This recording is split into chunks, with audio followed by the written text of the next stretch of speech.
Welcome to Chromatic Roses, where a couple of Midwest women cultivate a community at the D&D table. I'm Caitie. And I'm Soren. And this week in the Rose Garden, we are talking about another resource that we have made just for you to use at your very own table. Last episode, we talked about our Roses Roleplay and Reference Guide. Yep. And this episode, we're going to talk about Rose's VIB Starter Guide. VIB stands for Very Important Backstory, not to be confused with Village Inn's Very Important Breakfast. So if you have Village Inn in your area, and if not, don't worry about it. If you have Village Inn, do you? Let us know in the Oh, okay. Can we get that in the chat? There's everybody. Yeah. Go to Village Inn. Sound off, please. Sound off. Okay, I'm going to go ahead and share my screen so we can talk about this backstory sheet a little bit. Caitie and I, basically, whenever we make a guide, we really just want to make something that either we wanted and like didn't have a concise resource for when we first started playing D&D, or we just want to make it for people who also might be new to the game and want to get into it, or just want some practical training wheels for playing at the table. And as like not a disclaimer, but like a reminder, Caitie and I play at a like role play heavy table. So if that is not your table, that's okay. But we think that all types of tables can benefit from these resources. And who doesn't love a worksheet? Yeah. Yeah, we talked about this in the last episode, but Caitie and I love worksheets. We love worksheets. We love structure. Yeah. Before we record episodes, we have to like talk through it with each other and like write it down. So we love structure because it can harness the chaos. Yes. Put a bridle on that chaos. Yeah. I'm going to open up our worksheet. Great. So right here at the top, we've got our very important backstory, and there's a place for you to write your name. I'm going to read this little blurb because it's cute. Whether you use this sheet to learn about your character or hand it to your DM as an extra credit assignment, it's a win-win situation. We ordered these prompts in such a way to build as you go, but start with what works for you. And just as a reminder, all these questions are from your character's perspective. If you fill it out as you, that is a wild choice. But like... Go for it, man. We made some parallels last episode that the Roleplay and Reference Guide honestly can turn into a therapy session if you fill it out for yourself, not your character. But we start off with the part of character creation that leans a little bit more into the logistics of your character. So we typically we wanted to start with class. So this first section is for you to talk about, why did you become a rogue? Why did you become a paladin? Like, what was interesting about that class that drew you in? And I'm trying to remember what I wrote for Lura. And I remember, I chose rogue. I think a good chunk of why Lura chose a rogue was because she wanted to get out of town and she wanted to like hurry up and grow up and like be able to be independent and on her own. And she saw being a rogue and getting into that kind of work could provide that for her. Yeah. Just in her situation, it made the most sense. So yeah. And I mean, like, not every class is necessarily like a profession, right? Right. So like, for instance, Rosalia with our Witchlight campaign, she's a warlock. She didn't like choose necessarily to be a warlock. I'm going to be a warlock. Right. She was like a child when she met her patron. So this is just like, as far as your class goes, how did we get here? Why are you this? What, either what drew you to it, if it was like a choice? Did you go to the college of arcane tricksters, that's not a college, but like the bard colleges, like did you actually Right. go to a college or no? um Mhm. if you were a wizard, like where did you study, like how Yeah. did we get here? Another like good example, we'll talk about it later in the episode a little bit more in depth, but the character that Caitie and I created together, Sorcatia, she's actually like a student and was learning about chromatic roses, and her studies are what led her to the end where she kind of has to take on the role of a bard. Right. So like that is, she didn't grow up wanting to be one.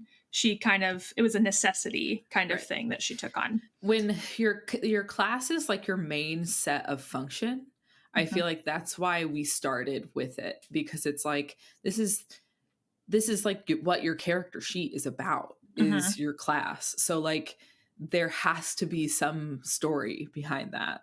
You Right. didn't just, the only one that you woke up being was a sorcerer, maybe, but that's just because you had like an innate gift for the arcane. So like Right. you could have ignored that and become a fighter instead. So just like how did we get here when it comes to the like role you serve in the Mhm. party? Yeah. Right. So moving on.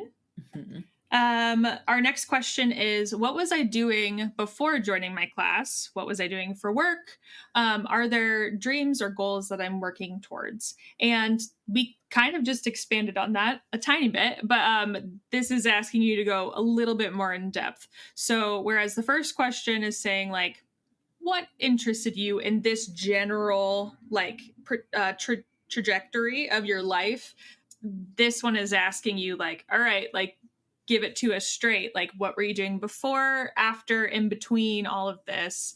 That is just another prompt to get you thinking about, and this kind of can like go hand in hand with the role play reference guide. It can kind of show you like what are some of your character's motivations, but we're Mhm. talking about it like in a more of a long form kind of concept rather than like bullet pointing it. But you can Yes. absolutely bullet point. I kind of think of this as like if we talked through your class first, why am I a wizard? Mhm. Well, I am studying at the College of Wizards. Okay, well, there was a time before that, before you were studying at the College of Wizards. And then Right. what were you doing then? Mhm. Um, what got us to want to study at the College of Wizards? Did Right. our dad tell us to go study at the College of Wizards? Okay, so before joining my class, I was my dad's uh, Apprentice. apprentice of his mm, bookbinding company. Yep. Okay. So my dad said, listen, this bookbinding company is going by the wayside. It ain't it. You gotta find something else. And so we said, okay, I guess I'll go study at the College of Wizards. And this like dream that I'm working towards, I kind of think of like it could be tied to your class. It could also Mhm. not. It could just be like my dad, my dream is to save my dad's bookbinding business. Which I think like I think lots and lots of families like can identify with like that thought is like, yeah, I'm going to go to college because I need to support my family. So like think of it kind of that way. Yeah, yeah. And like maybe it does, maybe your dream was to become a wizard. Yeah, And so you're going to the wizard college for becoming a wizard, and that's your dream. And that's great. right. I Um think what we like want to encourage and like expand on is that not everything has to be black and white. Like ever since I was little and I wanted to be, there can be more complexity and nuance to that. This is the place to be complicated. yeah. Like so to build off of the last episode, why Mhm, did Prim choose her class? I did write something about this and I'm kind of pulling it out of my brain right now, so bear with me. But mhm, she grew up with the druids and the druid magic just wasn't doing it for her. And the druids learning how to druid, they frequently got hurt. And mhm, so she found her place in healing. mhm. And because she was in nature, Melora was around all the time anyway. Right. Like, so that was kind of her thing. What was she doing before joining her class? She was trying to be a druid. And she wasn't working because she was young. It didn't fit. And the dream she's working towards at this point is where the hell is my best friend, Mistra? Mm-hmm. So, like, that's not tied to being a cleric. Right. And that's not even tied to trying to be a druid back in the day. Yeah. That is just like, that's the thing she's working towards. And I could even back that up and say now her dream is to show Caitie the world, because that is where she's at right now. You know what I mean? Yeah. So that dreams I'm working towards could be like a couple of different threads. But it's like something that your DM could get a hold of and say like, oh, we're going to weave this into our tapestry of story. And maybe it has to do with the big end picture of the campaign. Maybe it's like a side thing that is not the full story, but is something that gets, weaved in as we go. Yeah. And I read it at the beginning of the worksheet, but both of these resource guides could be great extra credit assignments to give to your DM for brownie points and also for their context, because DMs already work hard enough. And giving them a little more insight into your character can certainly help them with writing the campaign as well. Mm-hmm. Okay. Are there any special people or prized items that I hold dear? List and briefly describe them. So we're going, the way I think when we were making this guide, the way we kind of talked about it was like a funnel. It's like we're starting big and then we're going to get smaller and smaller and smaller. And in this case, it's physically, like literally smaller. Yeah. So maybe your character has a journal that they've carried with them through their entire life. Maybe, I know in the Witchlight campaign, most players will have a childhood item that they're looking for or that they've lost. So things like that mean a lot to you. And the same can be said for people. Were there any like super special influences in your life that maybe encouraged you? Like your dad telling you, hey, this business ain't gonna work. Does your relationship with your dad have heavy sway or have like no sway on what you do? Right. Or maybe something in between? So that's kind of what you can expand on in this section.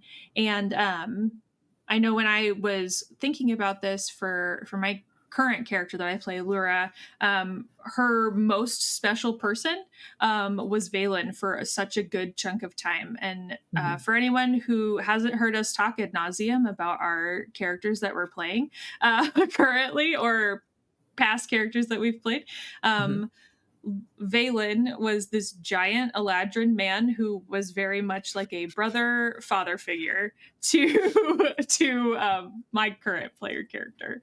And so he was super important to her, and his opinion had a lot of sway. And so she took what he said very seriously, and now that he's gone, that's kind of left like a bit of a hole. And like she often is thinking like, what would Valen do? Or like, what would Valen say about this? And so I think that's something that you can kind of include in this section as well. For Prim, Caitie probably would have been the first one. And I guess I'll get to this. Caitie would have been one of the special people. Booker would have been another one, which was her like long since dead love. But so my point that I was going to make was it doesn't have to be another player. It could be an NPC that you devise, right? Yep. And to that point, her special person was Booker, and she had his glasses. Yeah. And that was a prized item that she held dear, and she didn't need them to see at all. It made her vision worse. But she would wear them sometimes.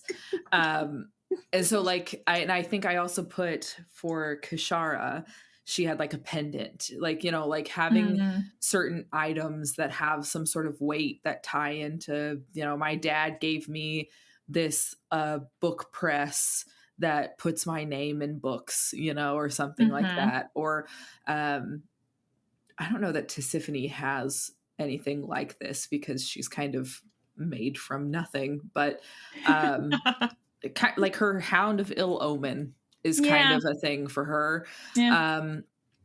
So it's just like those kinds of things that like give more texture to your character and Mhm. also can be like fun little points of flavor when introducing them to a party. I remember when we were introducing Prim, like I literally said, like she's wearing these glasses and she sees worse with them.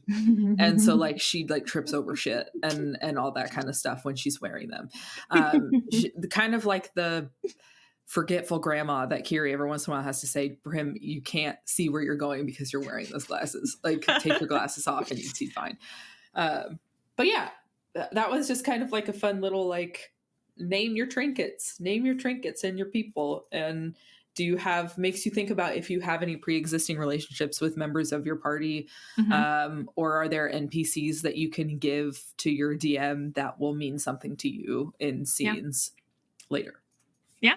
Okay, come on down here. This one is big because it's intended to be a longer answer. Why is your character joining this party and what's in it for them?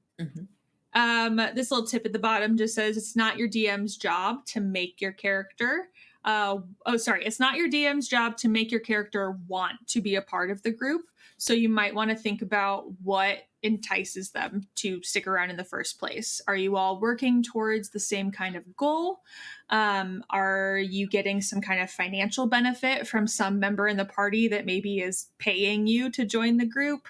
Do you work for an adventurers guild that is literally just paying you to be a part of this group? Maybe you have a sibling who has a penchant for danger and is going into this party not really thinking things through. And so you're going to protect them, that kind of stuff. Really lean into, I think this section is an opportunity to lean into those motivations and fears, because both motivations and fears are huge driving forces for why a character is going to do something. Right. It's almost like we designed these to work together.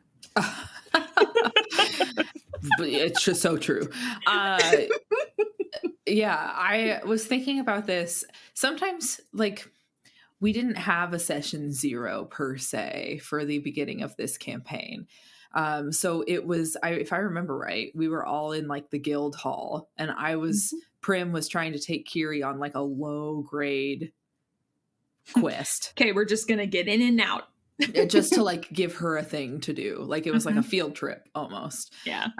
But there were no low grade stuff for us. Right. So we had to find a group, because this quest we had to go on needed a very specific amount of people that happened to be the amount of people in our group.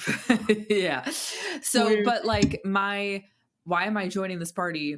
Oh, well, I don't know this party yet. So it's not necessarily specific as far as like, I'm joining this party because it might be, but it also might be, I'm trying to take my pseudo granddaughter on a field trip. And that's just like, and then there's an ellipses, right? Like, and like, what's in it for me? Taking my pseudo granddaughter on a field trip. I'm trying to get her to see things, but see trying things, to give her experience. Yeah, but in a safe way, like that kind of a thing. For Tiffany at this point, this kind of question is like, I was told. I was given an order to join this party, and so now I'm here. But now my boss is dead.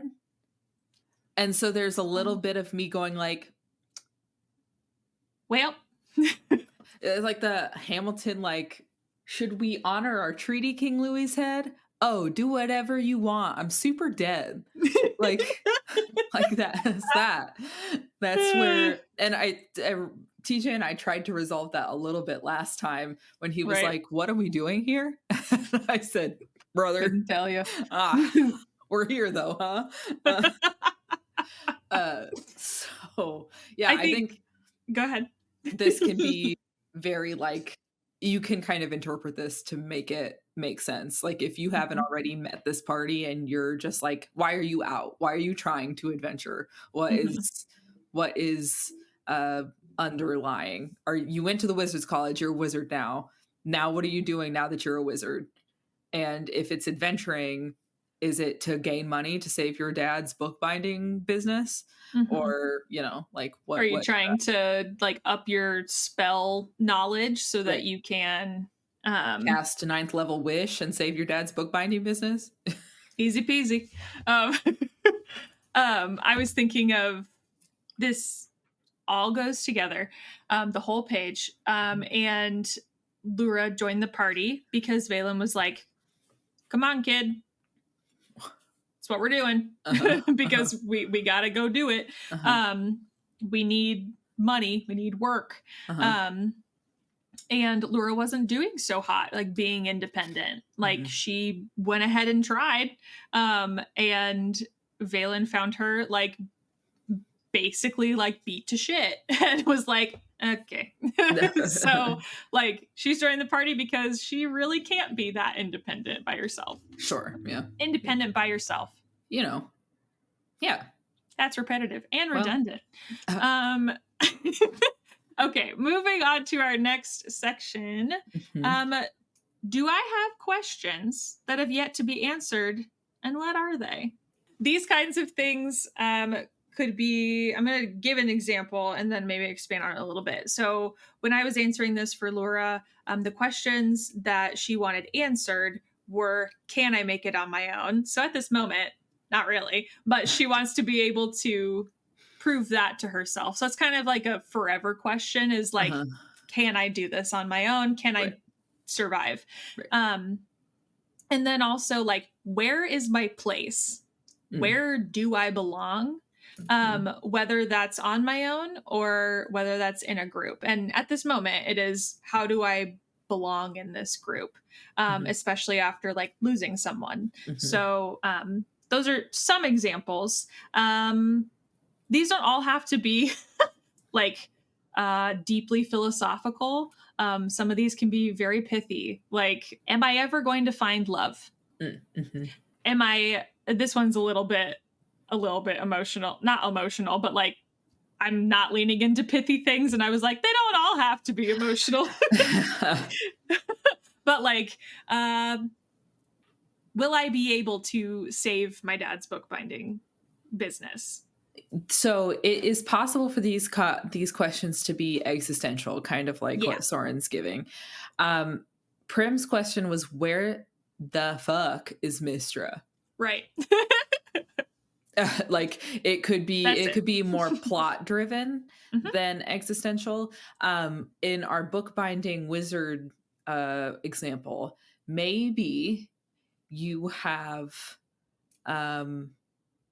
maybe the question is, what happened to our savings? Yeah. We had a, mom left dad when she passed with a nest egg savings that they had worked so hard to put together. And part of why this bookbinding business is going to fail is because that nest egg has disappeared. What happened to that nest egg? Yep. To Symphony, questions that have yet to be answered. A little bit of like, well, one that TJ has brought up a couple of times is like, why were we sent to this group? Because they seem like a bunch of dummies. Like we are agents of the King of Hell. And we got sent to this group who at first glance are sad and without much direction. They don't got a lot going for them.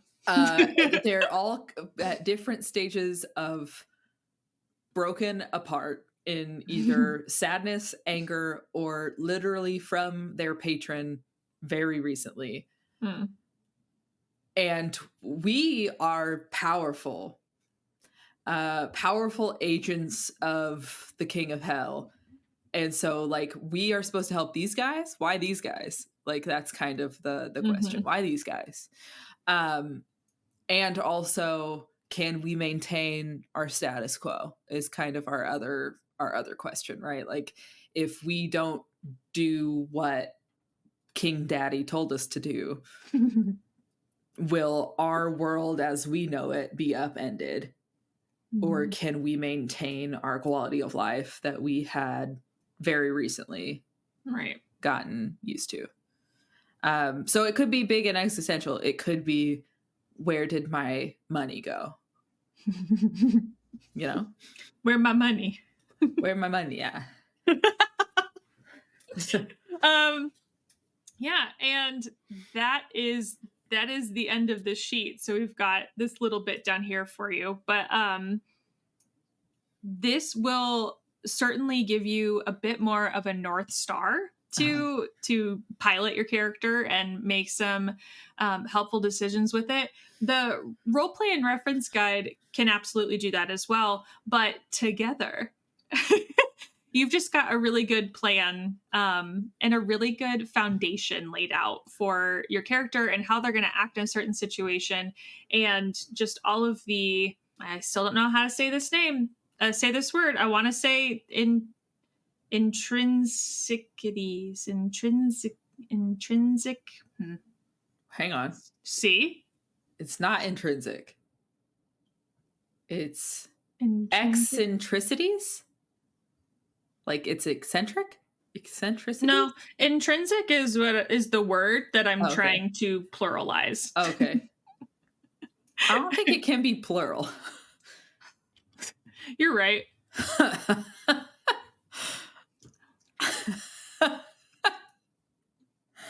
So what these guides will do is flesh out some of those intrinsic attributes of your character and give you more confidence making decisions as said character. And that's what we want for everyone at the table. We want everyone to feel confident playing their character and to feel like they know what they're doing.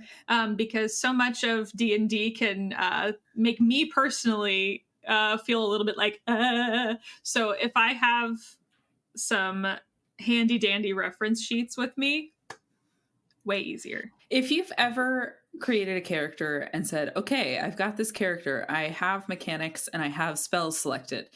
Now I have to create a backstory, and you open a Google Doc and you stare at a blank page and go, this should help you fix that. This for you. So instead of opening a blank Google Doc and staring at it for 15 minutes, start with this and answer these questions, and then you can build off of it if you want to create a more intense, detailed backstory, or leave it at this and let the DM fill in the blanks for you that you've left open. But either way, it's a way to get started on a backstory when often the backstory is like, God, where do I even begin?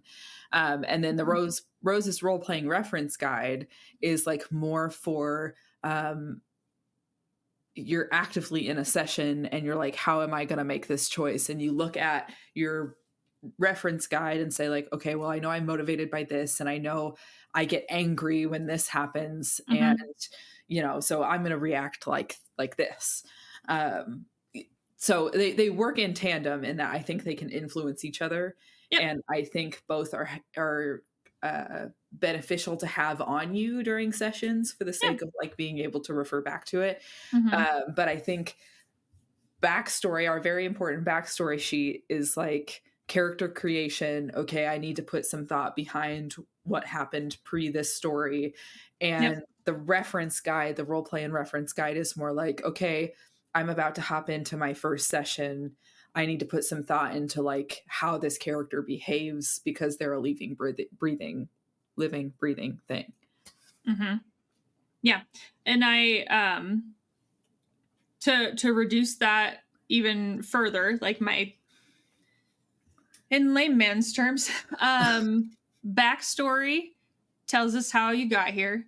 Roleplay and reference guide is like your top of mind functioning. Yeah. And I love them. Should we have some tea? I think we shall. Okay. This is coffee, but I've got a Coke Zero, which is I'm also gonna not tea. stop sharing this. Okay. It's time for your bi-weekly, once a monthly TTRP tea.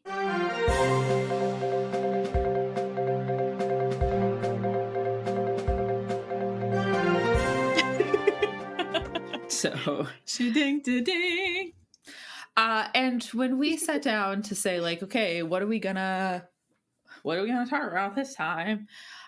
We both were like, well, we could sit down and do some research on some articles and figure out what's going on in the TTRPG space, or we could do the easiest option, which is a TV show just came out on the 3rd of October, which was 2 days ago for us. And I feel like Soren's bringing something up, so I'm trying to vamp so that she can get it where she needs it. The Legend of Vox Machina Season 3 dropped the first 3 episodes on Thursday. And we're both into it. So into it. Caitie, you said you've already watched it twice.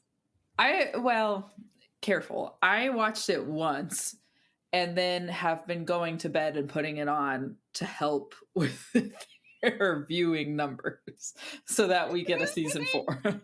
That's great. I've gone to bed thinking I'm going to watch these 3 episodes again and catch things that I missed the first time, and then I'm asleep before the end of episode 1.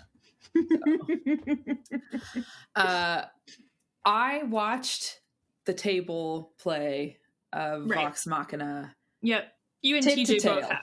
Yeah, you did. It was a long time ago, and I'm not going to pretend like I was an active viewer for all 4 hours of every. You were not a Reddit mod. Episodes, but I did watch it. And then I was not a backer of the Legend of Vox Machina because that happened before I was like fully aware of what was going on. So I was not a backer, but I enjoy it nonetheless. Watched the first season as it came out, watched the second season as it came out, and am now watching the 3rd season as it comes out.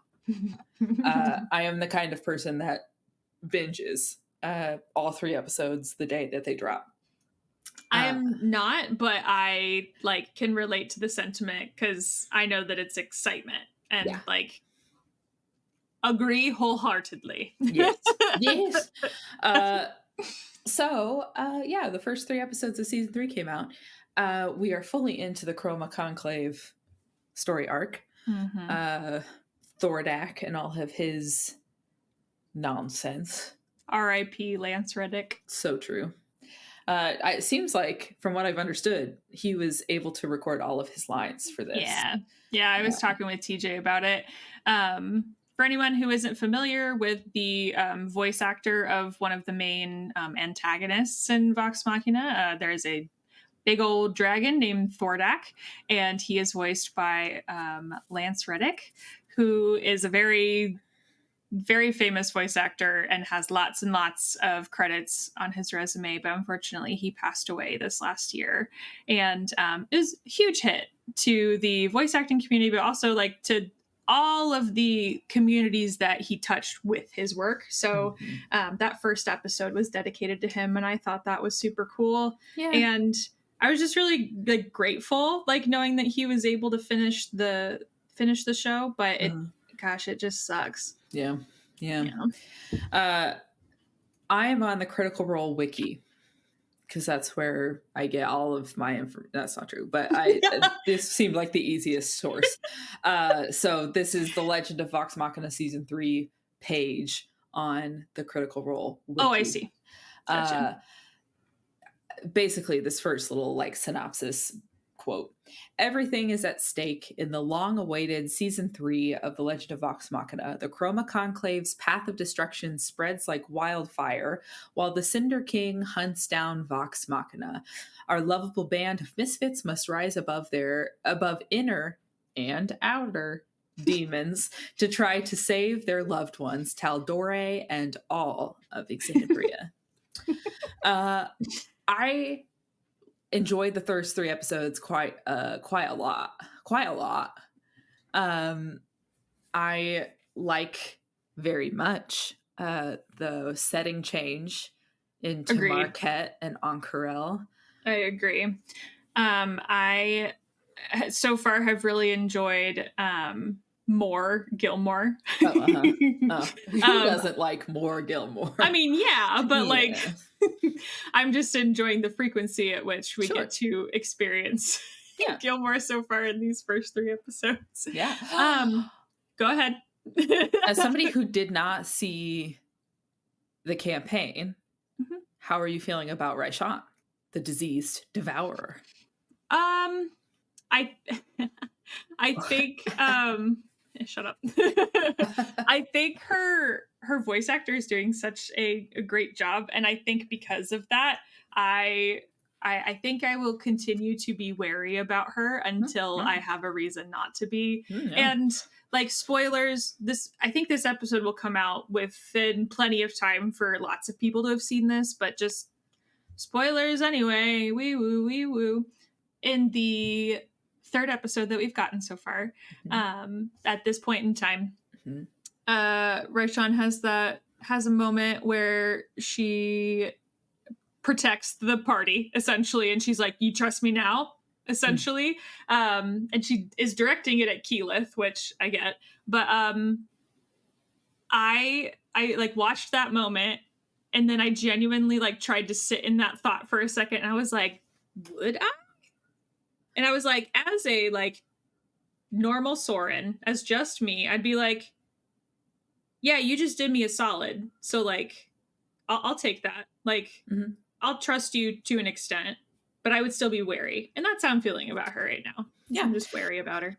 After they fought Orthax and Ripley in trying to get the Dawn Martyrs vestige, because she like grabs them all. They get out, but she's like messed up. So Pike heals her, and then she's like, "You trust me now?" I think you're crossing 2 things, because the Pike healing her is the first episode. That's where I'm getting like, that's where I thought I caught a different vibe. Okay. I think she does like, yes, they do interact in that last episode in a similar vein. Yeah. Where she's like, either you work with me and we get this figured out, or bye. yeah. to this and to you and to me, right. and to right. Yeah, no, but they both have the same tone, which is Raishan being like, "You done being a little bitch about this?" And we were talking about some more of our opinions about this season so far before we started recording. It's very clearly showing to me, at least this is how I feel in the moment, and my mind can change, but is that one of the flaws or struggles that Keyleth has is seeing a bigger picture. Yeah. Is like not being able to see outside of her current immediate own feelings and own goals, and then like morally kind of like pushing that onto everyone else. And I think you're supposed to feel conflicted about Keyleth's stance, because you can't blame her. This is like this is not a good person to be. It makes sense. Bad dragon is bad. And this dragon is doing things for themselves. Like, they want to get a cure. And if they can't get a cure, then they want to kill this guy. But it just so happens that Vox Machina also wants to kill this guy. And having this person in this dragon, this creature, I don't know, in their back pocket could tip the scales for them to make it possible for them to kill this guy. And the thing that's conflicting is that generally, I think as the audience, you can see that like, yeah, we should be wary about Raishan, but like, got some points. And they'll have a lot of, and I mean, after watching the whole, not the whole group, Wait, yeah, the whole group try to fight with their vestiges that they did have. Uh-oh. Uh-oh. Like, And you so, want to play that back as like football film for Keyleth and be like, what are we supposed to do? What do you what want to is do? it? What is it? I think Thordak literally has a line. It's like, "These are your vestiges." He was saying, because Umbrasyl was trying to get all of these vestiges, Yeah, so he was like, these were the things that Umbrasyl was going after. right. They thought this. All right. You know? And so now we kind of have to we have to have a conversation with the an enemy of my enemy is my friend, or is going to need to be my friend. And to go off of our conversation from earlier about, we were talking about the moral argument that Keyleth is putting forward, and how it's like you can see where she's coming from, and generally I think you can see where Vax and Vex and like all of them are like, what do you want us to, like, what other choice do we have? Yeah. And in Ank'Harel, Keyleth says, I don't know, but I can't believe that either trusting Raishan or failure are our only two Only options.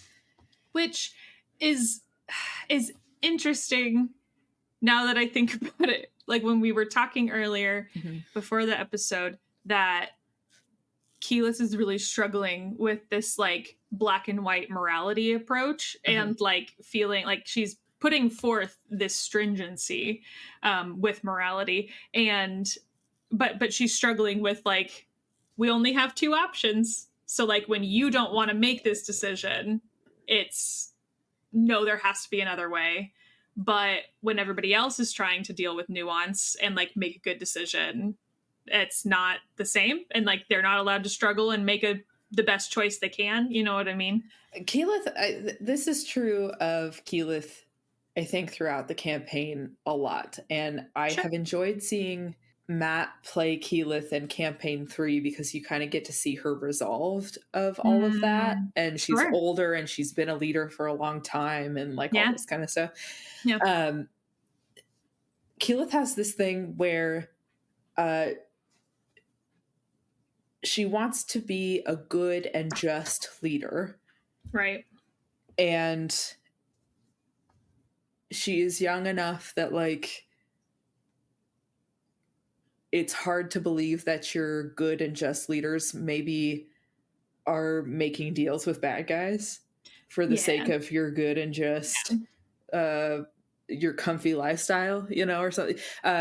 You don't know where the sausage gets made kind of a thing. Yeah, it shows off the I don't mean immaturity in a negative way. I mean it in like a, you're still growing up. You haven't like learned all of this yet. And that's a very relatable experience. I think all of us can attest to. Yeah. And I am interested to see how she continues to work through this in the season. I was telling Soren that this is I could probably talk to my therapist about this, and I haven't, so okay. Tell the internet. Yeah, here, you figure it out. That kind of character, I also tied this to like Dawn Summers in Buffy. This young character who is playing a very stereotypical, to me, a very stereotypical version of youthfulness. Yeah. The like, nobody gets me, nobody understands me, nobody's listening to me. It's really grating for me. It's very grating for me to watch. And I like Keyleth a lot as a character. I like Marisha a lot. Let me also get that out of the way. All of Marisha's characters have been amongst my favorite characters. So like I like Marisha a lot. This arc of Keyleth is irritating. And I'd like to think that part of that is like a little bit on purpose. Like she is going through some transformation, and going through that transformation, it's not a smooth process, and like it's ups and downs and like all that kind of stuff. And I know how the campaign ends, so like I know that like this too shall pass. But this era of Keyleth is a lot. At this point, I am more sympathetic. I find myself relating more to Vax at that point. And just being like, I don't like enjoy working with Raishan. I don't think Raishan's a good altruistic individual. Yeah.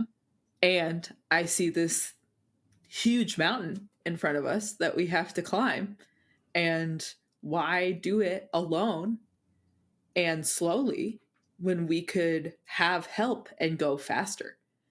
And working with this individual does not thereby put us at the same level as this individual. Yeah. Anyway, that was a lot on Keyleth. I also enjoy that we're continuing to explore Scanlan and Caitie. I think that's fun. I, at the moment, and like you said earlier, I did not watch this at the table, but at the moment, and even when we were first introduced to Caitie, I really, really love her distrust of Scanlan. Sure. Yeah. And I think it is it makes sense. It's very valid. He was deadbeat dad, right? Like, can you remind me, like, canon wise, did Kaylee's mom tell Scanlan that she was pregnant? Okay, so Scanlan didn't know Caitie existed. Right. Okay, thank you. I was like, I felt like that's how that was. So he's not necessarily deadbeat dad, just non-existent dad.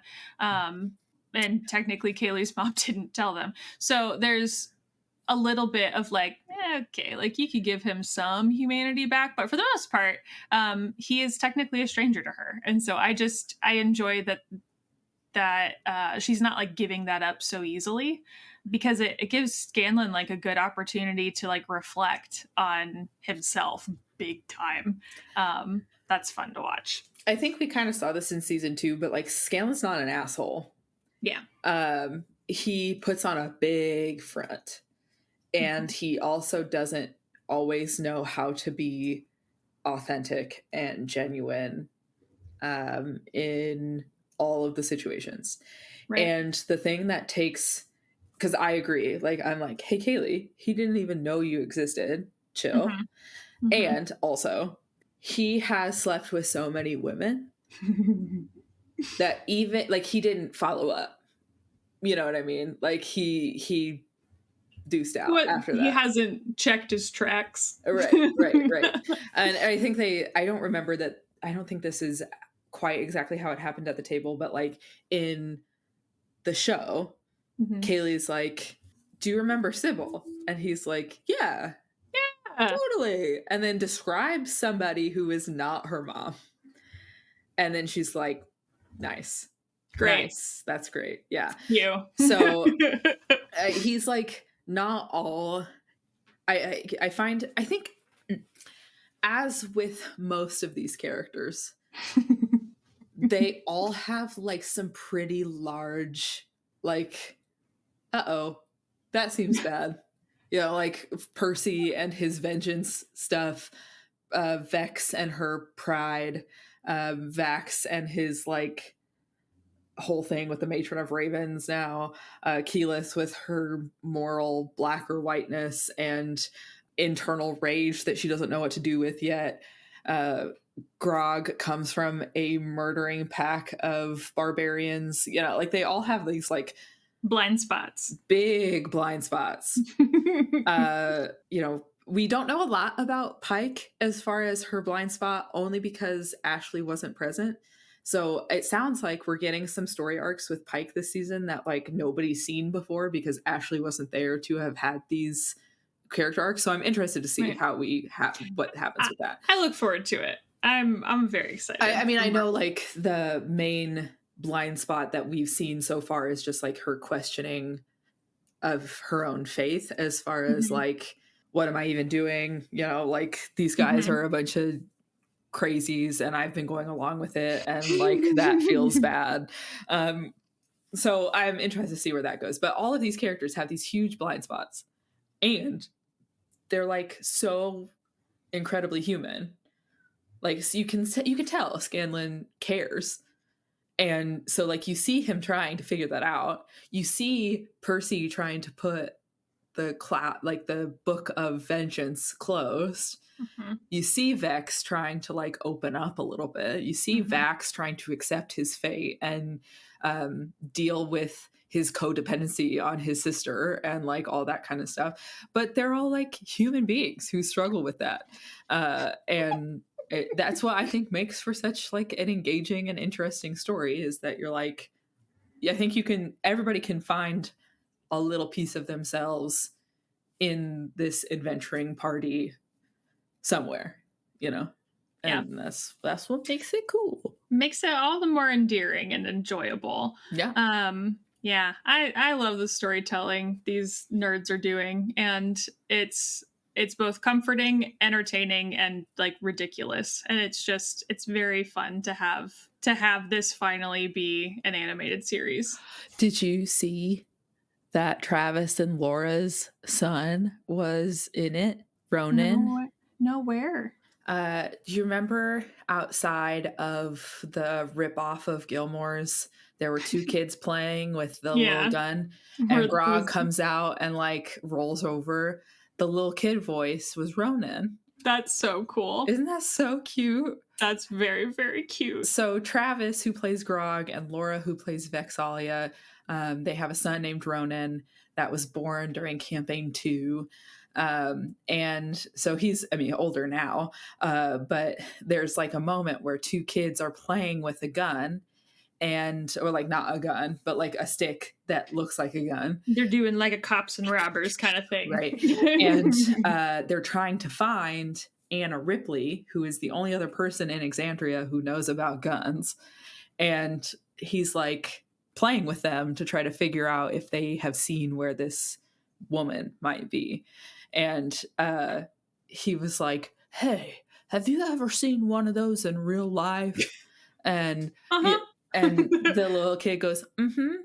And he goes, well, could you point me to where that might be? And there's like a laughter because he like rolls out and all of that. And that's just all their little kiddo. And I think that's so very cute and sweet. I love that. It was cool to see Jamansa Ord as like an actual animated figure. The guy, the dragon.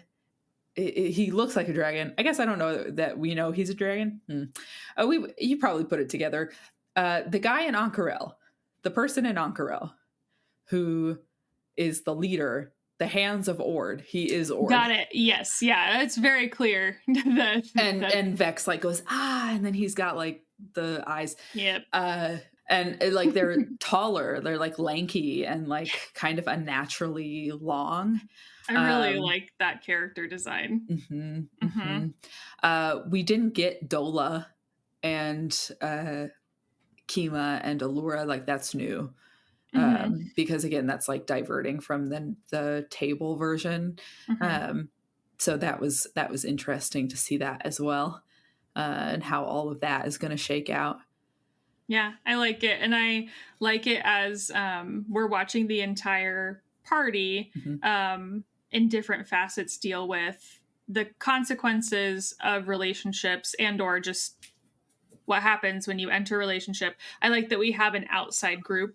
And I know that's literally what the storytelling is like doing on purpose, but I enjoyed the presentation of it in these three. Yeah. And we got a Vaxlith kiss. The scream I scrumped. Let me tell you. I forgot you've said that before. I was like, where did that word come from? I teach at Wesleyan every once in a while for dance and doxing yourself on the internet. Yeah. Yeah. And it's funny though. Turns out a lot of my students there are D&D people, and we were talking about the Legend of Vox Machina, and like the class had finished and we were talking about it, and somebody asked me what my favorite character was, and I was like, oh man, Vax just kind of does it, doesn't he? And one of my students said he would like Vax. That seems about right. And I went, oh no. What do you mean? She went, what do you mean? Uh-oh. Anyway, so yeah, Vaxlith can get it. I love Vax. Huge fan of Mr. No Mercy Percy. Sure, Percy is great. Mm-hmm. He do it. They both have brooding tendencies. Yeah. And there are times when the cerebral Percy brooding is where I'm at.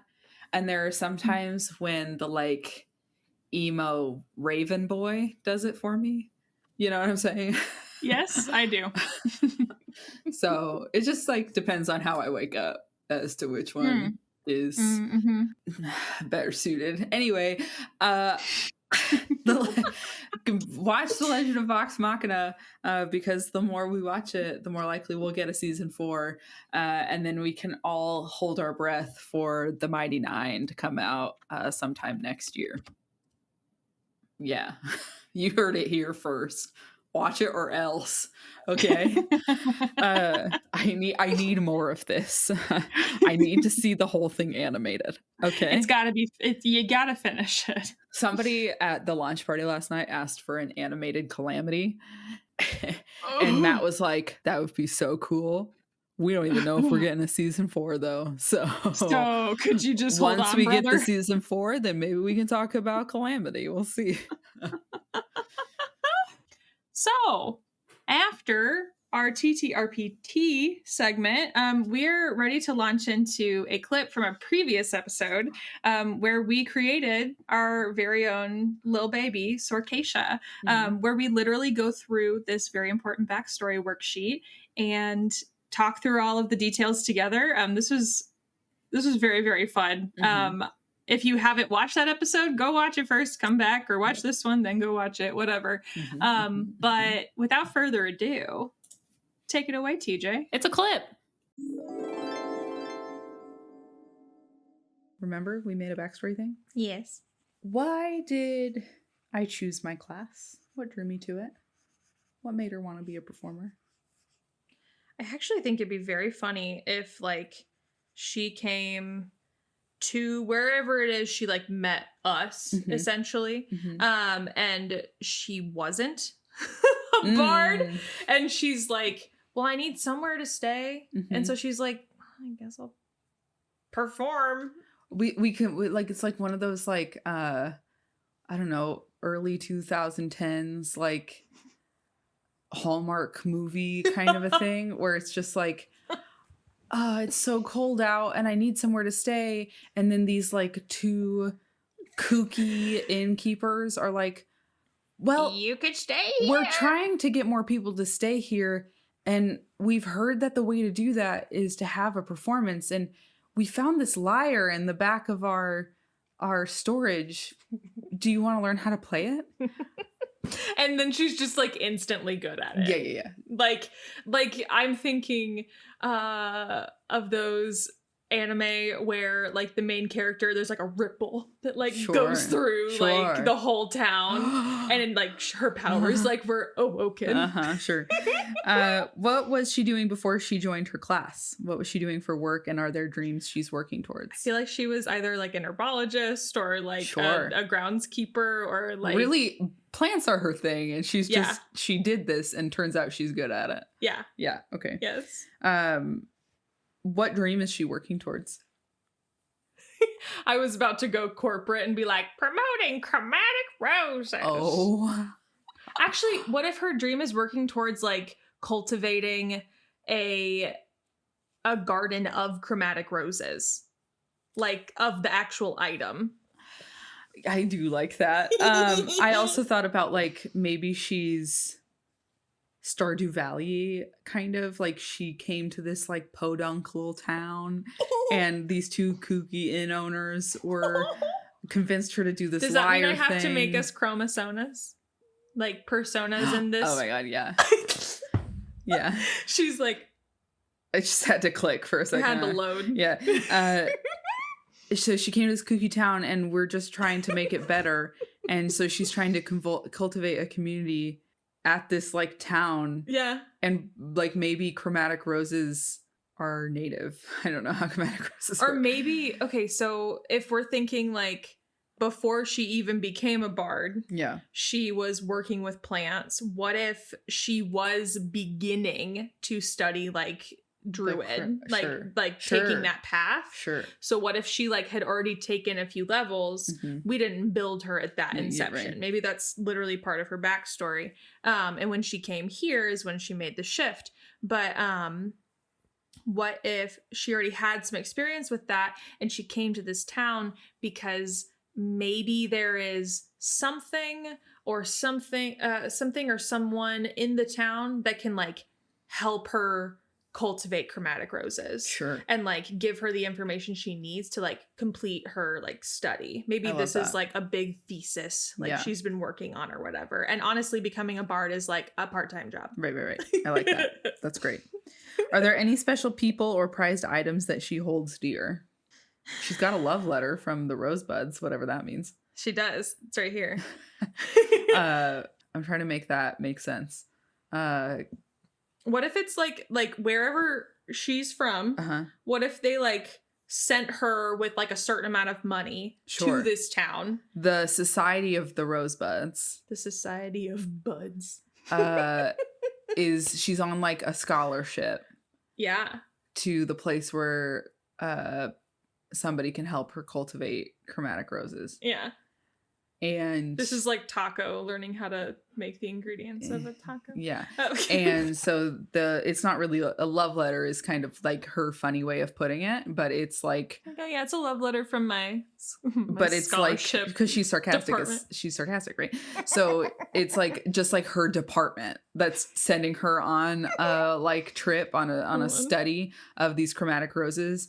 And I'm just writing departmental scholarship. And she calls it a love letter from her rosebuds. And like she hasn't explained it to anybody. So everybody just thinks it's like from her some like love fans interest. Because she's a bard? ? I love that. Oh my god. She doesn't really have a party because we don't have a campaign. So we're gonna skip the why am I joining this party? What's in it for me?